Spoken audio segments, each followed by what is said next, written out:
ये आकाशवाणी रायपुर है। प्रादेशिक समाचार बुलेटिन के साथ मैं राहुल सिन्हा।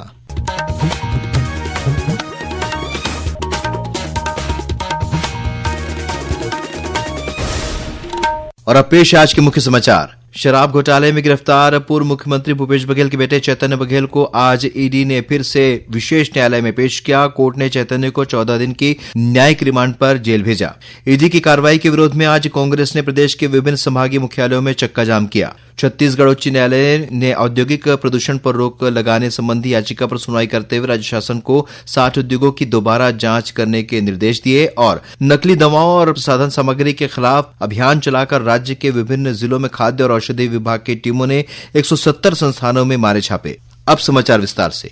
प्रदेश में करीब 2,500 करोड़ रुपए के शराब घोटाले में गिरफ्तार पूर्व मुख्यमंत्री भूपेश बघेल के बेटे चैतन्य बघेल को 14 दिन की न्यायिक रिमांड पर भेज दिया गया है। वे 4 अगस्त तक न्यायिक हिरासत में रहेंगे। प्रवर्तन निदेशालय ईडी की 5 दिन की रिमांड अवधि खत्म होने के बाद चैतन्य बघेल को आज रायपुर की विशेष अदालत में पेश किया गया, जहां से कोर्ट ने उन्हें 14 दिन की न्यायिक रिमांड पर जेल भेज दिया। गौरतलब है कि ईडी ने बीते 18 जुलाई को भिलाई स्थित बघेल निवास पर छापा मारकर चैतन्य बघेल को गिरफ्तार किया था। उन पर छत्तीसगढ़ में शराब घोटाले से जुड़ी राशि की मनी लॉन्ड्रिंग का आरोप है। इस बीच प्रवर्तन निदेशालय ईडी की कार्रवाई के विरोध में कांग्रेस ने आज प्रदेश के सभी संभागीय मुख्यालयों में चक्का जाम कर आर्थिक नाकेबंदी करने की कोशिश की। चक्का जाम के दौरान यातायात प्रभावित हुआ। इस दौरान किसी भी अप्रिय घटना से बचने के लिए बड़ी संख्या में पुलिसकर्मी तैनात किए गए थे। कांग्रेस कार्यकर्ताओं ने रायपुर शहर के वीआईपी चौक, टाटीबंध, आरंग और अन्य स्थानों के पास राष्ट्रीय राजमार्गों पर चक्का जाम किया। इसमें पूर्व मुख्यमंत्री भूपेश बघेल, पूर्व मंत्री शिव कुमार डहरिया, पूर्व विधायक विकास उपाध्याय, शहरी जिला कांग्रेस कमेटी के अध्यक्ष गिरीश दुबे, जिला कांग्रेस कमेटी के अध्यक्ष उधोराम वर्मा, प्रदेश कांग्रेस मीडिया प्रमुख सुशील आनंद शुक्ला और अन्य कांग्रेस नेता शामिल हुए। वहीं बिलासपुर में नेता प्रतिपक्ष डॉक्टर चरणदास महंत और विधायक अटल श्रीवास्तव ने चक्का जाम तथा विरोध प्रदर्शन का नेतृत्व किया। प्रदेश कांग्रेस अध्यक्ष दीपक बैज बस्तर में और पूर्व उप मुख्यमंत्री टीएस सिंहदेव सरगुजा में विरोध प्रदर्शन और चक्का जाम में शामिल हुए। केंद्रीय गृह और सहकारिता मंत्री अमित शाह 24 जुलाई को नई दिल्ली में आयोजित कार्यक्रम में राष्ट्रीय सहकारिता नीति की घोषणा करेंगे। इस अवसर पर राष्ट्रीय सहकारिता नीति के प्रारूप को तैयार करने वाले समिति के सदस्य, राष्ट्रीय सहकारी संघों के चेयरमैन और प्रबंध निदेशक, मंत्रालय के वरिष्ठ अधिकारी, राष्ट्रीय सहकारी विकास निगम प्रशिक्षण परिषद के वरिष्ठ अधिकारी मौजूद रहेंगे। इस नीति का उद्देश्य सहकारी संस्थाओं को समावेशी बनाने, उनका पेशेवर तरीके से प्रबंधन करने, उन्हें भविष्य के लिए तैयार करने और विशेष रूप से ग्रामीण भारत में बड़े पैमाने पर रोजगार तथा आजीविका के अवसर सृजित करने में सक्षम बनाना है। केंद्रीय माध्यमिक शिक्षा बोर्ड सीबीएसई ने विद्यार्थियों की सुरक्षा के लिए अपने सभी विद्यालयों में ऑडियो विजुअल रिकॉर्डिंग वाले उच्च क्षमता के सीसीटीवी कैमरे लगाना अनिवार्य कर दिया है।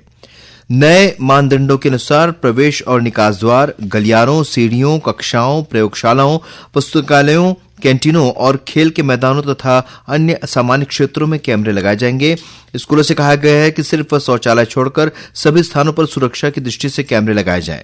कैमरों में रियल टाइम रिकॉर्डिंग और कम से कम 15 दिनों का डेटा उपलब्ध रहेगा, जिसका उपयोग आवश्यकता के अनुसार किया जा सकेगा। छत्तीसगढ़ उच्च न्यायालय ने औद्योगिक प्रदूषण पर रोक लगाने की मांग को लेकर राज्य सरकार से औद्योगिक इकाइयों की दोबारा जांच करने और रिपोर्ट पेश करने के निर्देश दिए हैं। इस मामले में दायर जनहित याचिकाओं पर आज हुई सुनवाई के दौरान कोर्ट ने स्पष्ट किया कि अब राज्य शासन के अधिकारी, कोर्ट कमिश्नर और अतिरिक्त महाधिवक्ता 60 उद्योगों की दोबारा जांच कर प्रदूषण की वास्तविक स्थिति पर रिपोर्ट न्यायालय में प्रस्तुत करेंगे। गौरतलब है कि प्रदेश में संचालित स्पंज आयरन, सीमेंट और अन्य उद्योगों से निकलने वाले धुएं और धूल के कारण वातावरण प्रदूषित होने तथा श्रमिकों के स्वास्थ्य पर पड़ने वाले प्रभावों को लेकर विभिन्न सामाजिक संगठनों और याचिकाकर्ताओं ने हाईकोर्ट में जनहित याचिकाएं दाखिल की थी, जिसे हाईकोर्ट ने सुनवाई के लिए स्वीकार किया था। अदालत ने पहले ही कोर्ट कमिश्नरों की नियुक्ति कर प्रदेश के विभिन्न औद्योगिक क्षेत्रों का निरीक्षण कराया था, जिनकी रिपोर्ट न्यायालय को सौंपी जा चुकी है। त्योहारों के अवसर पर सड़कों को अवरुद्ध कर बिना अनुमति के पंडाल और स्वागत द्वार लगाने को लेकर याचिका दायर की गई और इसमें सुनवाई हुई। मुख्य न्यायाधीश रमेश सिन्हा और न्यायाधीश बीडी गुरु की डिवीजन बेंच में इसकी सुनवाई हुई।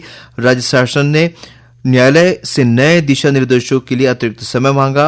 राज्य शासन ने न्यायालय को बताया कि नए दिशा निर्देश विभिन्न विभागों के सहयोग से तैयार किए जा रहे हैं। राज्य शासन की मांग को स्वीकार करते हुए डिवीजन बेंच ने नई गाइडलाइंस आने तक पुरानी व्यवस्था और निर्देशों का पालन करने को कहा है। गृह विभाग द्वारा पूर्व में जारी आदेश के अनुसार विभिन्न संस्थाओं संगठनों के लिए अनिवार्य किया गया है कि आयोजन से पूर्व जिला प्रशासन की अनुमति अनिवार्य रूप से ली जाए। प्रादेशिक समाचार आप आकाशवाणी रायपुर से सुन रहे हैं। छत्तीसगढ़ की खबरों से है आपका वास्ता और खबरों की विश्वसनीयता से है हमारा वास्ता।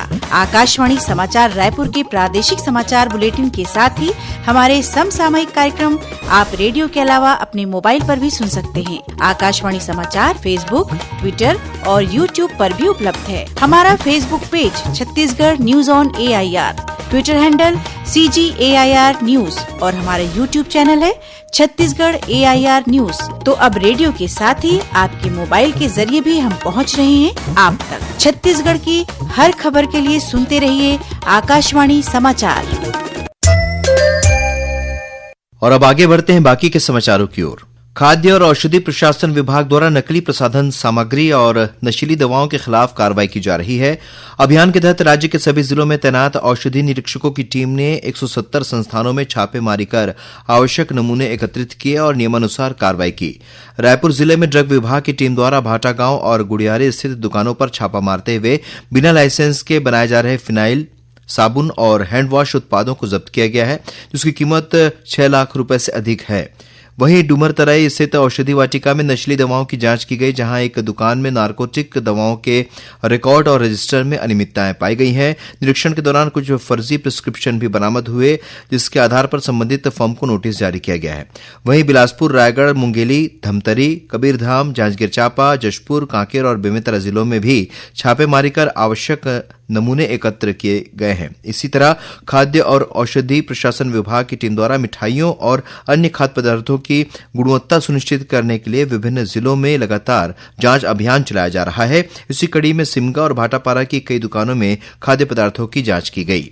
जगदलपुर स्थित पंडित श्यामा प्रसाद मुखर्जी सभागार में 25वीं राज्य स्तरीय शालेय क्रीड़ा प्रतियोगिता के अंतर्गत आज से सुब्रतो मुखर्जी कप फुटबॉल स्पर्धा की शुरुआत हुई। विधायक किरण सिंहदेव ने इस प्रतियोगिता का उद्घाटन किया। इस अवसर पर उन्होंने कहा कि बस्तर जैसे आदिवासी और दूरस्थ अंचल में खेल प्रतिभाओं की कोई कमी नहीं है। सुब्रतो कप जैसी स्पर्धाएं खिलाड़ियों को शालेय स्तर से राष्ट्रीय स्तर तक पहुंचने का अवसर प्रदान करती है। 4 दिवसीय इस प्रतियोगिता में प्रदेश के 5 जोन बस्तर, रायपुर, बिलासपुर, दुर्ग और सरगुजा के 240 खिलाड़ी 50 खेल प्रशिक्षक तथा टीम मैनेजर शामिल हो रहे हैं। इस स्पर्धा की विजेता टीम राष्ट्रीय स्तर की प्रतियोगिता में छत्तीसगढ़ का नेतृत्व करेगी। मेघालय में होने वाले 39वें राष्ट्रीय खेलों में तीरंदाजी की स्पर्धा में महासमुंद जिले की तीरंदाज नवलीन कौर भी इसमें भाग लेंगी और उन्हें अवसर मिला है। राष्ट्रीय खेल में स्थान बनाने पर मुख्यमंत्री विष्णु देसाई ने नवलीन को बधाई दी है।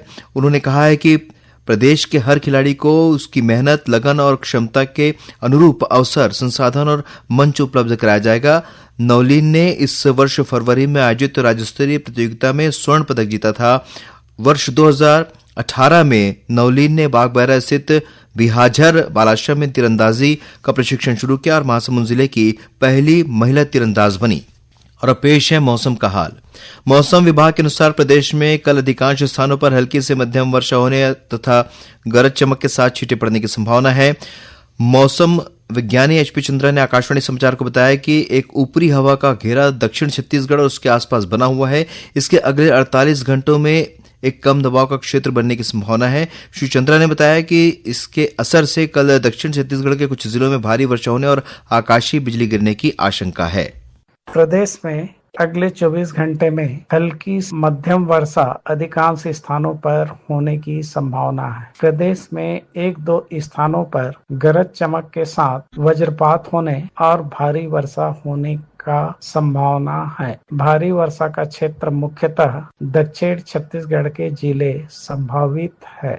और अब कुछ समाचार संक्षेप में। वित्त मंत्री ओपी चौधरी ने रायगढ़ जिले की नगर पंचायत ललूंगा में 2 करोड़ 72 लाख रुपए से अधिक के विभिन्न विकास कार्यों का लोकार्पण और भूमि पूजन किया। वन मंत्री केदार कश्यप ने नारायणपुर विधानसभा क्षेत्र के नवा रतेंगा, घोटिया, रतेंगा और नारायणपाल में 42 लाख रुपए की लागत के विभिन्न निर्माण कार्यों का भूमि पूजन किया। महिला और बाल विकास मंत्री लक्ष्मी राजवाड़ा ने सूरजपुर वन मंडल के अंतर्गत आयोजित जिला स्तरीय वन महोत्सव और एक पेड़ मां के नाम कार्यक्रम में चरण पादुका योजना का शुभारंभ किया। उत्तर मध्य रेलवे के आगरा मंडल में बाद मथुरा जंक्शन के बीच तीसरी लाइन को मथुरा स्टेशन से जोड़ने का कार्य किया जा रहा है। इसके कारण 1 से 12 अगस्त तक कुछ यात्री गाड़ियों को परिवर्तित मार्ग से चलाया जाएगा। और जांजगीर चांपा जिले के हरदी गांव में डायरिया से 31 लोग पीड़ित हैं, जिनमें से एक व्यक्ति को प्राथमिक स्वास्थ्य केंद्र में भर्ती कराया गया है। स्वास्थ्य विभाग द्वारा गांव में शिविर लगाकर जांच की जा रही है। अंत में मुख्य समाचार एक बार फिर। शराब घोटाले में गिरफ्तार पूर्व मुख्यमंत्री भूपेश बघेल के बेटे चैतन्य बघेल को आज ईडी ने फिर से विशेष न्यायालय में पेश किया। कोर्ट ने चैतन्य को 14 दिन की न्यायिक रिमांड पर जेल भेजा। ईडी की कार्रवाई के विरोध में आज कांग्रेस ने प्रदेश के विभिन्न संभागीय मुख्यालयों में चक्का जाम किया। छत्तीसगढ़ उच्च न्यायालय ने औद्योगिक प्रदूषण पर रोक लगाने संबंधी याचिका पर सुनवाई करते हुए राज्य शासन को 60 उद्योगों की दोबारा जांच करने के निर्देश दिए और नकली दवाओं और प्रसाधन सामग्री के खिलाफ अभियान चलाकर राज्य के विभिन्न जिलों में खाद्य और औषधि विभाग की टीमों ने 170 संस्थानों में मारे छापे। इसी के साथ प्रादेशिक समाचार बुलेटिन समाप्त हुआ। नमस्कार।